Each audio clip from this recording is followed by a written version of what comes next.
Hi, I am an unplayable 5-mana sorcery that gains and drains. Kira. Hi, I'm a 0-mana mana rock that can't tap till turn 4. Meia. And I'm a 7-mana creature with a high Q in the text box. Ben. There's someone else in the room with us. What the hell? Oh my goodness. No, don't worry. This is intentional. Today in the studio with us, we have none other than legendary Magic the Gathering Australian player, Ben Tudman. You're too kind. Welcome. Thank you. Thank you for having me. No, absolutely. Thank you very, very much for coming. You're an impressive Magic player. I've got a result or two under my bag. Too humble. You're an Australian Magic stalwart. You've been around a while. You are almost, and we say this word a lot, you are almost the quintessential Magic player in Australia. I'm not sure if that's something to be flattered by or something I should be worried about. But no, yes. Flattery. Well, sorry. The quintessential Melbourne player. Oh, what does that say? Anyway, yes. No. Thank you very much for having me. Yeah, my name's Ben. I've been around in the Magic, primarily competitive scene for a hot minute now, and yeah, I'm excited to be here to talk to you all. We're heading into Tarkir Dragonstorm. We are just on the cusp of the next standard legal set, and we've brought you here for your expertise in discerning what makes a card good. There's so much that comes during spoiler season. We see everything from the best of the best, the worst, and it can all get a bit jumbled up. We can look at these things and go, that looks awesome. This is a giant dragon as we're going into Tarkir. This is going to be awesome. But from a competitive play perspective and from a understanding of what makes a card good, we need a little bit of assistance. Our predictions were not totally off base, but we're definitely not on center in that way. And we want to be well equipped. We want our listeners to be well equipped to understand how to assess cards. What is that skill and what is the knowledge behind understanding what makes a card good? And so we are bringing in an expert.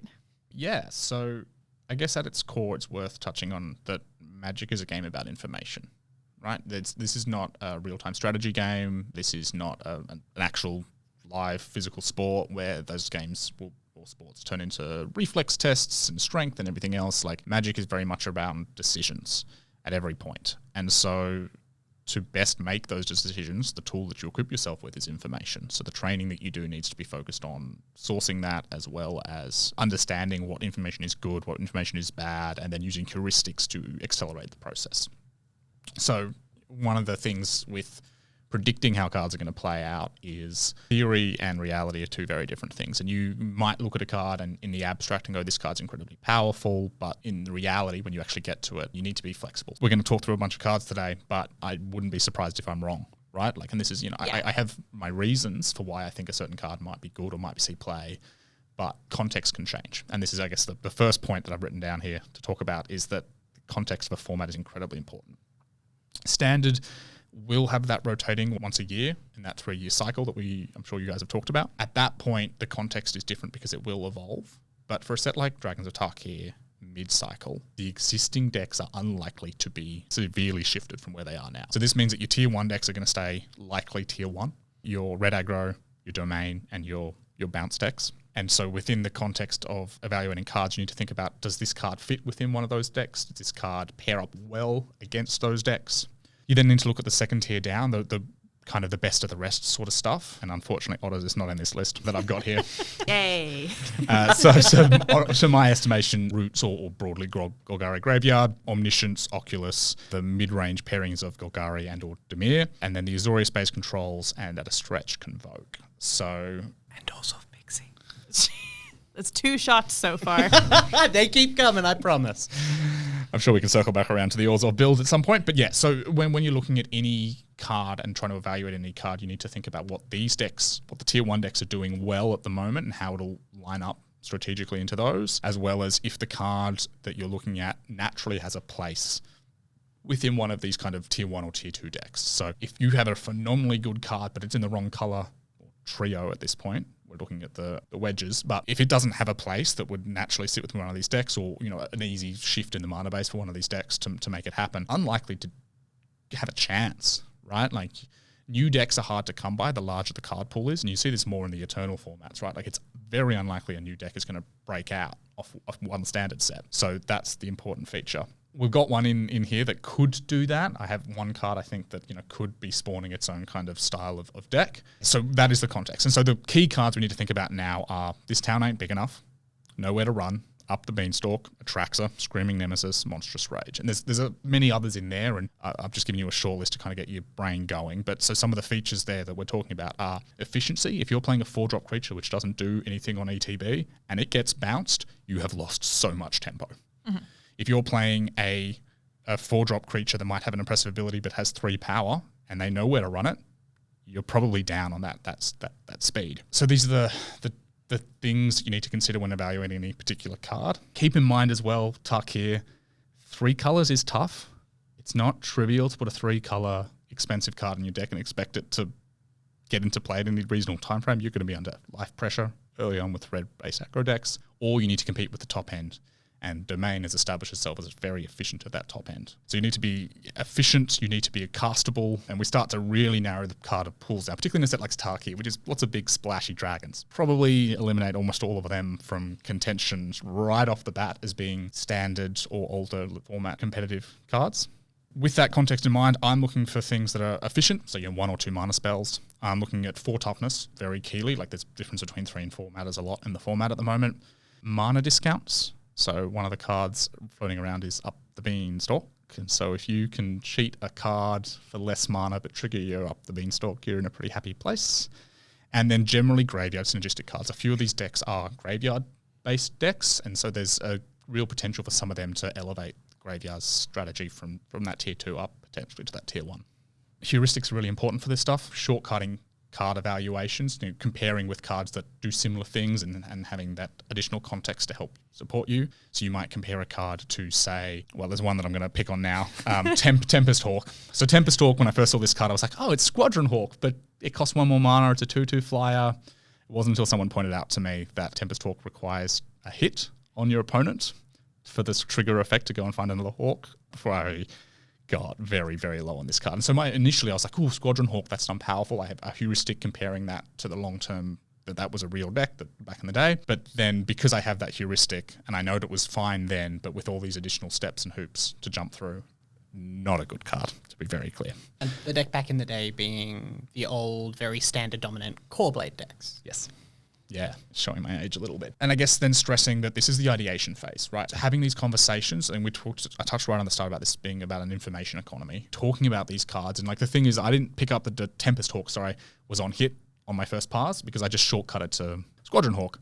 Talking to people will reveal these things, or talking about how omens work, for example, will reveal how these cards actually work in a functional way. Some people do try to approach the game of Magic as an island, but I advocate for the gathering component and, finding people around you who you can talk to about these things and think about, someone might point out a neat interaction which triggers something for you. And so it's fine to be wrong. It's fine to be like, oh, I'm really excited about this card, and to talk to your friends about it. And then they might be like, oh, but have you thought about this? Or, yeah, but I don't know if that, dies to Doomblade, right? Like that kind of really base level ideas to help you get there. So I guess, yeah, for my process, I sat down with this. Went through the spoilers as of time of recording to see where I thought potential cards we could talk about were. I found about 21, 22 cards that I thought had something in them from this set. I was a little ruthless to them, and so I know what are the cards I'm going to buy before release, so make sure that I don't have to find them after release. I've got about 7 cards on that list, only 6 for standard. One of them is an Eternal card, but we'll leave that alone for now. And then within that, 4 uncommons, 1 rare, 1 mythic. This is my short list of cards that I have that money where my mouth is, I will be buying these, but there are no real slam dunks amongst this. None of these cards, I'm just like, when the Overlords from Duskmourn were spoiled, I was like, I'm buying all 20 of these. I'm not thinking hard about it. Or similarly, the Verges. Knew they would see play, just bought the play set, and yes, obviously I have a disposable income, and I'm very fortunate about that, but that way I knew I wouldn't be chasing them later, and I just got to lock those away. I was very confident that they would see play. Nothing in this set I'm like 100% sold on. There's a couple of cards that I'm like 90%, could be very expensive in a few months' time because the deck lands, but if it doesn't land, then there'll be dollar cards. So, and this is definitely still a disclaimer that we are still in the midst, as of time of recording, in the midst of spoiler season. We still have the rest of this week ahead to have some more cards spoiled to us. We haven't had the full set spoiled.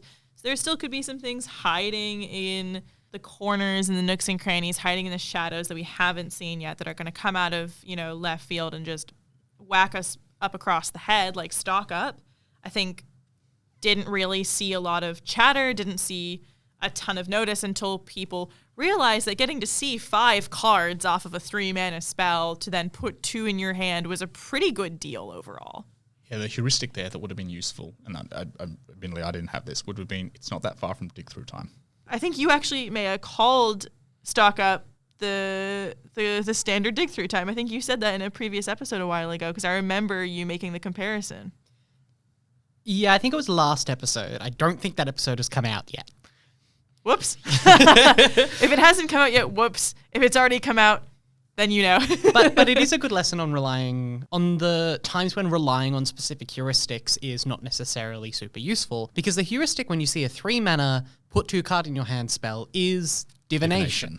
You've written here, we'll just go over this very briefly before we dive into the discussion about these cards that you've picked out for us. There's 5 key elements that you've pointed out here that we're looking at when we're kind of evaluating cards for whether or not they're going to see play, whether or not it's a good idea, whether this is something that's good for limited but not necessarily good for standard. Yeah, so, and this is in no particular order. Efficiency, efficiency, efficiency. This is evergreen. If a card is going to cost 1 mana, then its ability to impact the game is going to matter way more than something like a 7-drop, right? A 7-drop, if you're ending the game with that 7-drop in hand, it was worse than like almost anything else. If a card is efficient, that already gives it a leg up, and a lot of the cards in this set aren't particularly efficient, and that's why I'm a little low on it for its competitive applications. But yeah, efficiency, efficiency, efficiency. 2, context. We've touched on that, and I won't get into any more detail, but context is incredibly important. Heuristics let us shortcut these things, and so that's my next point here. And then I guess the one that we haven't really talked about here is pragmatism. It's really easy to see the ceiling on cards, to say in Magical Christmas Land, this card is going to win me the game on the spot. You need to consider all the factors that would lead to the Magical Christmas Land, and then what if everything goes wrong? What's the floor on this card? And so, if you're talking about this 7-drop creature that I'm like, I can cast this on turn 2, like that's the ceiling. That's the best case scenario. Is that card still good if I miss my 3rd land drop? If my opponent playing a deck that doesn't particularly line up for that creature and everything else. And so that pragmatism is really important when to consider the floor, not just the ceiling. And then the last thing is just talk about cards with your friends, with the friendly person running the store. This is, very much at this phase we're in the ideation phase, talking about what decks might emerge or could emerge and how this plays in certain archetypes. Until you get to the table and play these cards in your hands for the first time, it's all theory. It's all conversations. And so, talking about things is really important, which I encourage everyone to do. So I always am going to err on the side of talking to people who are better at playing Magic than me. And when they say something is a bad card, it might break my heart, but I have to listen to them at some point because they very likely know much better than me and have far more experience. You pointed out a card to me that when I looked at it and read it, I was like, I don't understand what is so good about this card. And then you said it triggers Beanstalk. And I was like, oh, well, that makes this card so much better than I thought, because I was, blinded by various things. Like, I think the color pips are not lining up properly. I think the overall benefit of this is a little bit hard to understand. But then, it's still a 6-mana spell that you're casting for 3 at instant speed that draws you cards. And it was like, I get it now. We're not actually talking about that card in our selection today. So that's Rakshas's Bargain. It was one of the precursors for this episode. I couldn't believe that you didn't put this in your list. I was so surprised when you sent through these very interesting cards that it was not there, given our previous discussion. But please, what cards should we then be looking at? I've picked out 3 here. I wanted to try to cover the bases of some of the concepts we've talked about, which is why Bargain didn't make the cut, because it overlaps a little with some of these things. So I tried to be a little scientific with how we approach this. I'll read out the first one now. So the card that we're starting off with today is called Static Snare. It is a white enchantment for 1 white pip and 4 of anything. It has flash, and this spell costs 1 less to cast for each attacking creature. When this enchantment enters, exile target artifact or creature an opponent controls until this enchantment leaves the battlefield. So it's an O-ring variant, basically. Let's start with Kira. Efficiency, efficiency, efficiency. 5 mana enchantment? I think most time, I don't think you are ever paying 5 mana for this spell in general. If you are casting this spell, what I would say correctly, you are paying 1 white mana for this spell. 1 white mana is quite low. The context that I immediately think about this card in is against a red or a green-red aggressive slanted strategy. So we're talking, of course, Heartfire Hero, Emberheart Challenger, Manifold Mouse, that style of deck. In my experience, and I will say I do play removal-heavy decks by trade, basically, I cannot really imagine a world where this is consistently being discounted by more than 2. This reads to me as a 3 mana enchantment, which feels to me like against aggressive decks, it will be too slow. What I see in this deck as well is another Leyline Binding. And I think exile effects are still really important in Standard for those creatures like Heartfire Hero, so you can mitigate taking damage, especially on the dies triggers from Heartfire Hero. And the other thing that I'm thinking, this might not be the right way to look at this spell, but I'm also thinking about Leyline rotating this year and about a tool that Domain is losing and something that it could either put in the back pocket or rely on in the future to maintain its status as a tier 1 deck. This looks similar to Leyline Binding in some ways. It has a discount for a different reason, Leyline Binding being Domain and Static Snare being for attacking creatures. But I almost look and see a Leyline Binding here in some ways. I would agree. I would agree in the way that I don't think you're in Magic Christmas Land you're paying 1 white, and that would be against your Jeskai Convoke, your maybe mono red prowess lists that have a tendency to dump creatures onto the board and swing with Reckless Abandon. I think you are more likely to be paying 2 or 3. But overall, I look at this and I see another Leyline Binding, and especially in the Zur shell. It's another 5/5. Returning back to the context, this obviously does trigger Up the Beanstalk, which is a very, very important determining factor. The other cards that Ben so generously told us to think about was This Town Ain't Big Enough. So looking at Stasis Snare in the context of Esper Pixie, which is, of course, an aggressively slanted deck, I could see a world where Stasis Snare is used proactively, because the number of attacking creatures clause does not care whether it's your creatures or your opponents. So casting this spell in combat when you're attacking with 2 Otters and a Nurturing Pixie and removing your opponent's blocker does feed well into that tempo game plan. And when targeting either a low impact permanent or a token, so when cast in the early game, there is actually a world where returning it to your hand with This Town Ain't Big Enough to deal with a different threat, so essentially trading up your removal, seems like it's a reasonable situation that could occur. I think you guys have... This is exactly the sort of conversation I was hoping to get out. The one little detail that I've written down that you didn't cover off here is you've identified heuristically the obviously similarities with Leyline Binding. The other heuristic card you can compare this to is Witchstalker Frenzy. Now, obviously, different colour, which does matter. Witchstalker Friendly getting that discount with attacking creatures and doing 5 damage. This is doing an incredibly similar thing on the attack. Yes, this triggers beans, and yes, this could be played in Domain. I could see something like Convoke being very happy to play this. And then, yeah, Pixie, as you've identified as well, can recur this to retarget more appropriate creatures, as, you know, your opponent might start by deploying a 2-drop, then a 3-drop, then a 4-drop, if you are re-triggering this to continue to keep their best creature off the field. But yeah, Witchstalker Frenzy was the heuristic card that I thought this was most comparative to. If there's a world where 5 damage from Witchstalker Frenzy isn't enough, the Mice version, which is the red aggressive deck with the white, as well as, yeah, that Convoke shell, could see this as a way to do that. And then if you're talking about really blue sky stuff, if there was a Selesnya tokens style deck playing both beans and this, it would be in Magical Christmas Land. Well, Convoke was a mechanic that did come into play back in the Tarkir of old, so, well, around that era, I suppose. It is possible, although that style of creature go wide and then cast expensive thing, I suppose, is typically a symptom of Eternal formats. Shall we move on to the next one? Yes. Okay. We're starting to get a little bit outside, and so you're going to have to big brain this a little, but next card on the list is Sidisi, Regent of the Meia. It's a black Legendary creature with the types of zombie, snake, and warlock. Costs 1 black and 1 of anything, so it's a 2 CMC. It has an activated ability, which is tap, sacrifice a creature you control with mana value X other than ceded. Return target creature with mana value X plus 1 from your graveyard to the battlefield. Activate only as a sorcery.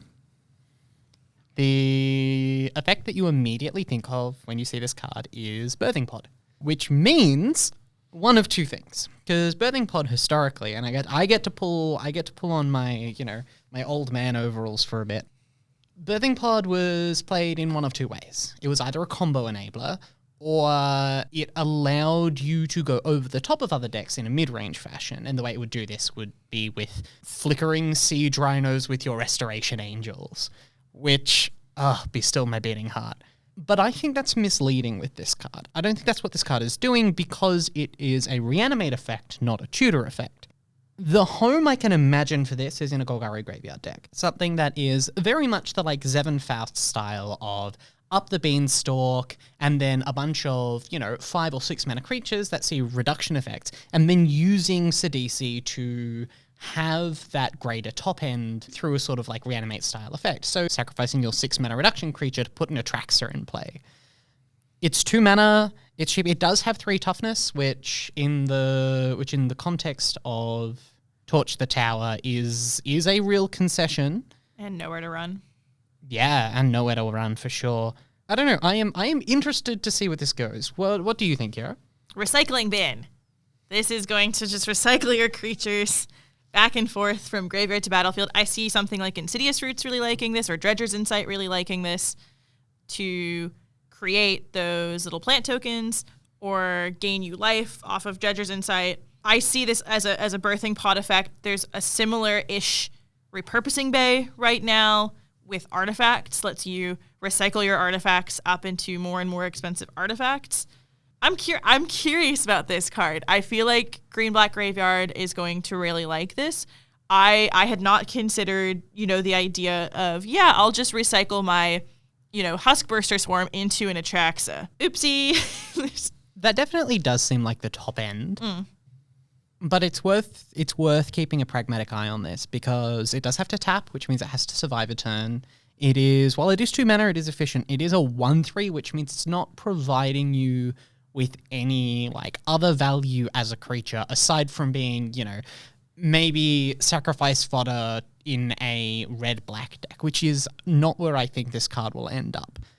The other kind of effects I can see being interesting with this would be something like a Karmic Guide effect. Something that is using ceded to sacrifice a creature to bring a creature that also reanimates another creature. This could be a combo enabler through untap effects.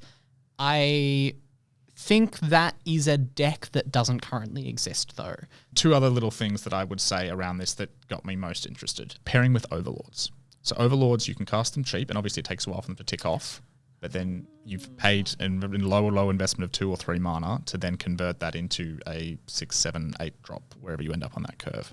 Where I'm looking at the efficiency here is what can you convert? And so you're very right to bring up Zevon Faust. That's exactly where my mind started with this, because the Black Overlords and Zevon Faust plus this fueling your graveyard, and then you play 6 drops. And you don't even necessarily have to go as far as Atraxa, although Atraxa is certainly part of it. But one of the 6 drops, which you theoretically cheat down to 1 mana, use this to sacrifice it into I think it's Hollow Marauder, the 7 drop, which then has an ETB trigger that makes your opponent discard a card and you draw a card and everything else. And so even within the context of Zevon Faust's deck untouched, it lets you build up the chain of those cards and lets you kind of accrue this value without going too much further than you already had to. So this is I think a very clean card for that deck. The last thing on this list here is keeping in mind that you're looking to abuse this, right? And it's not, I'm not necessarily looking at combo applications, but how are we spending less mana and then using that to turn into an Atraxa is one end of the spectrum. The other end of the spectrum is low to cost CMC cards that you can therefore easily turn a 1 or a 2 drop into that have some additional costs that make them hard to cast. And so in this context, that would be Oculus. This can cheat an Oculus into play. Oculus pairs quite well with this because you can continue to put fuel cards into the graveyard. You play the 1/3 that has an adventure where you mill 4 cards and get an instant or Picklock sorcery. Prankster. Picklock Prankster, thank you. So Picklock Prankster could very easily mill your Oculus, play the Prankster on the second half, sack it, go get that Oculus back. Ceded's efficiency comes through the fact that it can cheat expensive things or hard to cast things into play. It's also one of the things we haven't really touched on yet, and we'll get to in the next card, is it's monocolor.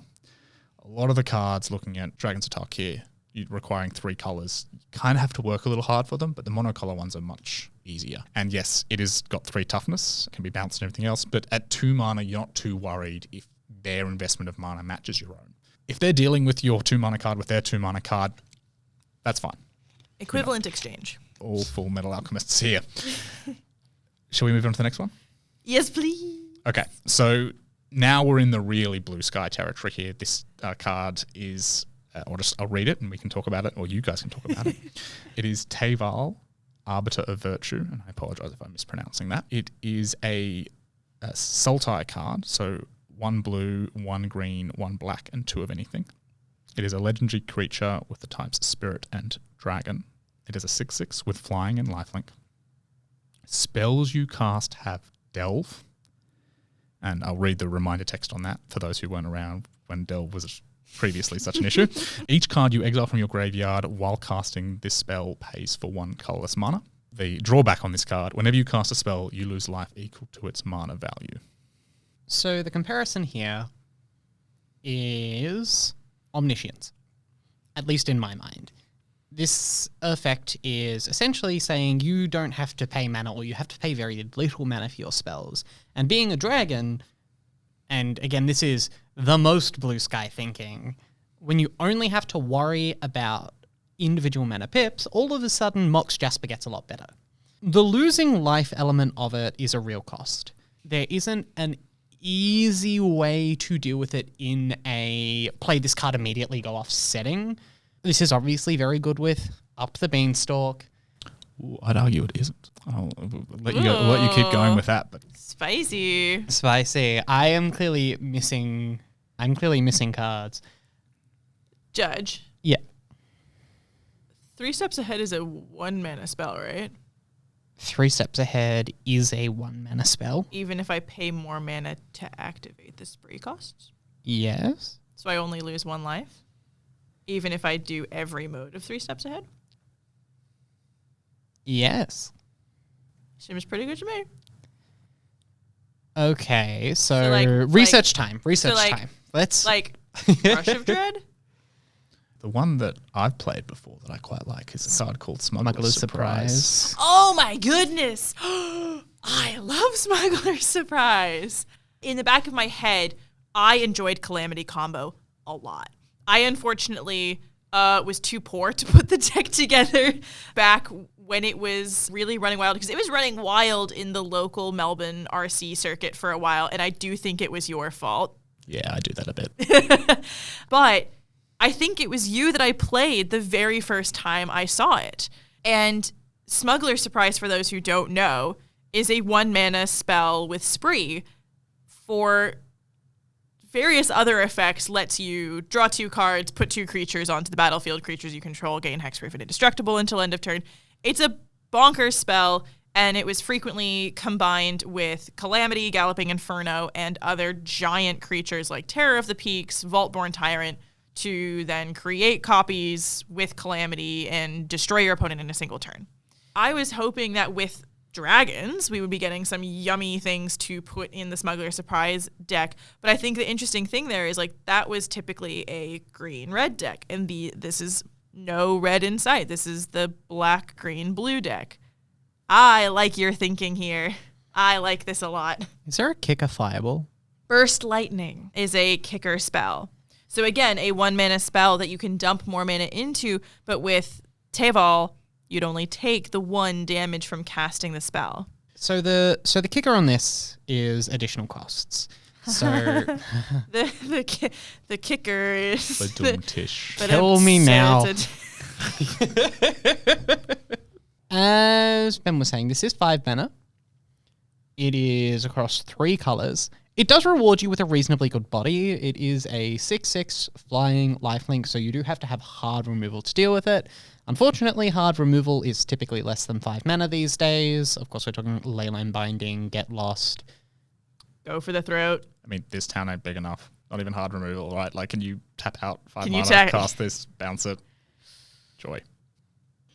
It seems like it has less of a payoff to me than something like Azorius Abuelos. Maybe it exists as a function of the metagame shifting because of other cards in Tarkir that we're not aware of. Some very large mid-range deck in Sultai or in black-green colors to cheat this out. I'm interested to see what Ben has to say about this card. I would think this card would be a lot better if it itself had Delve, as all cards would be.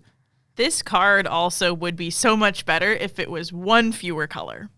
If it was not Sultai, which obviously, of course, in the context of Tarkir with the wedges and everything, and this being the Sultai spirit dragon with the lore and all of that, makes sense.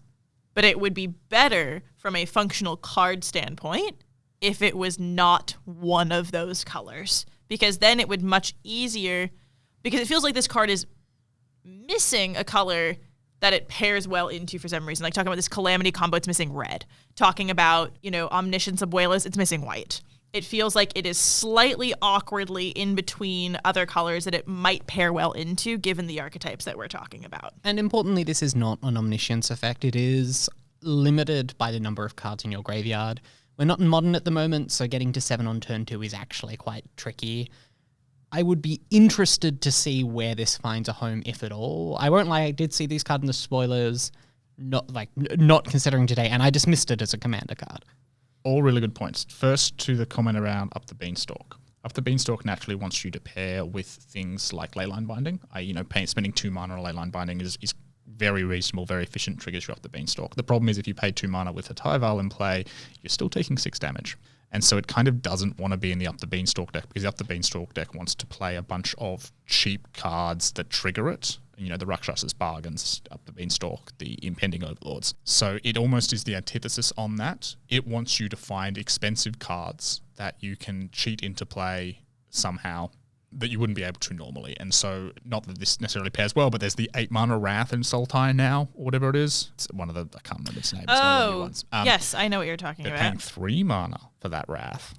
Even if you're killing your own Teval, that's powerful. So this is a kind of a blue sky. Can there be an archetype that abuses this particular ability to reduce mana costs? Historically, one of the most powerful things you can do is trade resources for mana.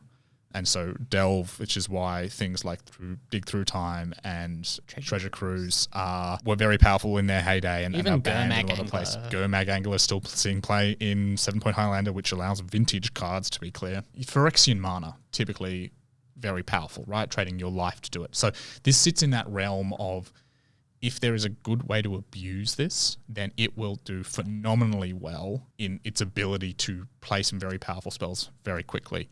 The drawback is very large here. And so one of the things I did talk about was, the ceiling on this is very high, but the floor on it, where's the floor on this? And so what I don't have a good sense of is, how bad is the floor here? Now, it could be that it is incredibly bad, and that putting a 5 mana do-nothing card in your deck is too much of a cost. But this style card I see as strong enough on its surface that it could create a new archetype. There could be a new deck off the back of this, a Sultai-based, likely control or control-adjacent deck. And then, I think, Kira, as you mentioned, the thing that most excites me about this is the interaction with the spree cards. Rush of Dread, for example, 3 mana for effectively 8 mana worth of cards using Rush of Dread. That's a big game. So there's a few cards that this synergizes well with that haven't necessarily had the chance to shine in the spotlight of Modern or older formats as well, that this could be a piece. Now, the reason I stress this is not financial advice is this is highly speculative, and this is the sort of card where talking about it is more important than anything else. I wanted to,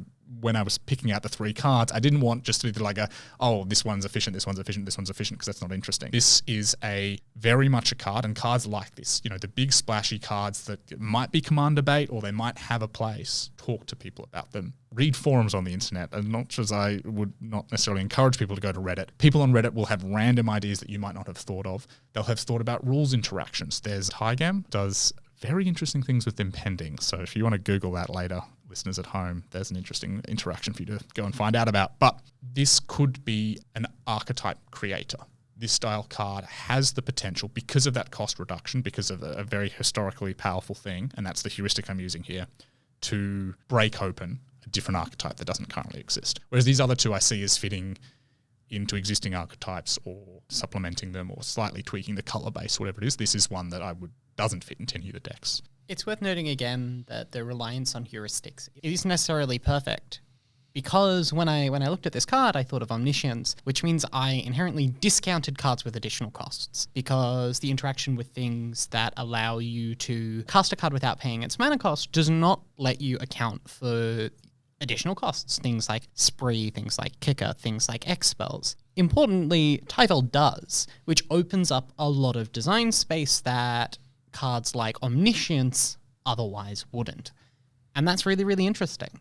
I think these are really interesting choices, and I think you've created a lot of really interesting conversation and also gotten us to look at cards in a way we wouldn't normally have looked at them. I know I have a tendency to look at a card and go, that's awesome, Magical Christmas Land. This is the best thing I've ever seen. Haunt the Network, there's no better use of 5 mana. And then I have someone who's better at the game, who's played more than I have, go, is that really what you want to be doing for 5 mana when your opponent could Sunfall? And you go, that's a really good point, actually.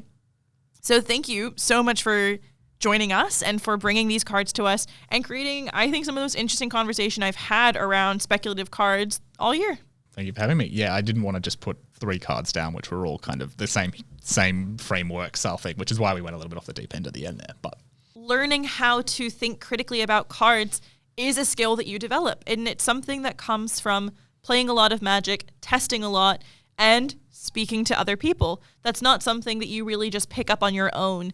Looking at cards, you could look at every single card at the set and have your own thoughts about it, but there's going to be someone who points out to you, you know that if you cast a card for Spree, you're still only taking damage equal to the mana value, not the mana that you spent, and you go, oh my gosh, that's brilliant. I hadn't thought of that. And so again, thank you for helping us flex our Magic muscles and for, in some ways, equipping us with the skills to develop a new skill. Well, look, I think that just about wraps up our discussion on Tarkir and about spoilers. Keep an eye out across social media on Twitter, Blue Sky, on the Wizards page, on Scryfall for Tarkir spoilers. We're still, as of this recording, still in the midst of spoiler season. By the time this episode comes out next week, there is a chance that we'll be fully spoiled, and there'll be so much that we missed, and there'll be so much that we're even more excited about. But that's for another episode. So thank you so much for joining us today. I cannot wait to play against you in another RC and have my ass absolutely handed to me yet again. Where can we keep track of you and the team's progress across social media? I'd be remiss to not thank our sponsor in this window, so thank you for letting me do that. Pat from Josh and Pat's MTG Bazaar, which you can find on Facebook and soon to be a website as well. But yeah, if you jump on the Facebook there, they auction and they sell singles. Pat sponsors Team Bus Stop, and we're very grateful to him. He supports us in a lot of ways, and he's good company as well, which certainly helps. Fly, Eagles, fly. And yes, that's a reference to Pat's football team. I see. Pat's a Philadelphia Eagles fan. Yes. Right. And then, yeah, so me personally, you can find me on Blue Sky at Ben Tudman, which is just my name. I'm sure it'll be in the show notes. It is phonetic, so it's fine. Or I also run my team's social medias as well, so you can busstop-MTG.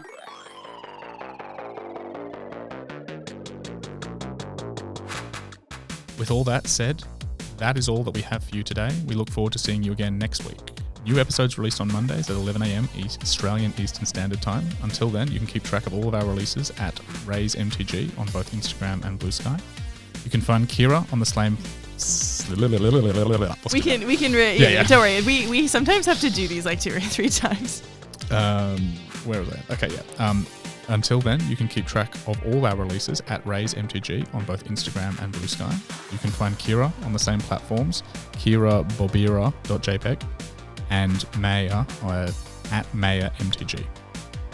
Big thank you to the State Library Victoria for the ongoing use of their space. And until next week, remember, as you act, so shall you be judged.